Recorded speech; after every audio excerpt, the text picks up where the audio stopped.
axşamlar birdən-birə yaranan o şirniyyat istəklərini iradəsizlik sanırsınız? Əslində bədəniniz sizə mən acam demir. Bu bir siqnaldır. Məndə hansısa da element çatışmır deyir. Bu gün şirniyyat krizlərinin 3 elmi səbəbini araşdırırıq. Birinci başlığımız xrom və insulin həssaslığıdır. Əgər şokolad və yaxud da ki un məmulatlarına qarşısını ala bilmədiyiniz bir istəyiniz varsa, bu çox zaman bədəninizdə xrom mineralının çatışmaması deməkdir. Xrom hüceyrələrin qapısını insulinə açan bir açardır. Xrom çatışmazlığı zamanı isə qan şəkərimiz qalxa bilər və hüceyrə ac qalır.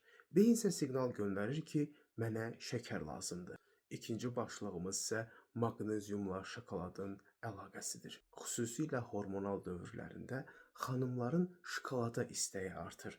Bunun səbəbi şokoladın içərisindəki şirini, şəkəri istəmək deyil, kakaonun tərkibində olan maqneziumu istəməkdir. Üçüncü başlığımız isə sink və dad bilmədir.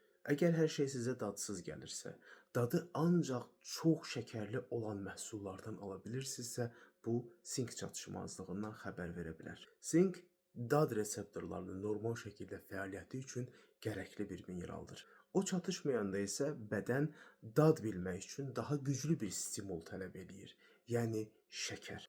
Şəkərlə savaşmaq əvəzinə ilk növbədə bədəninizdəki çatışmazlıqları aradan qaldırın. Əgər hüceyrə doysa, sizin də iştahınız kəsiləcək. Bu videonu şirniyyat asılısı olan bir dostunla bölüşə bilərsən. Diqqətiniz üçün təşəkkür edirəm. Gələn videolarda görüşərik.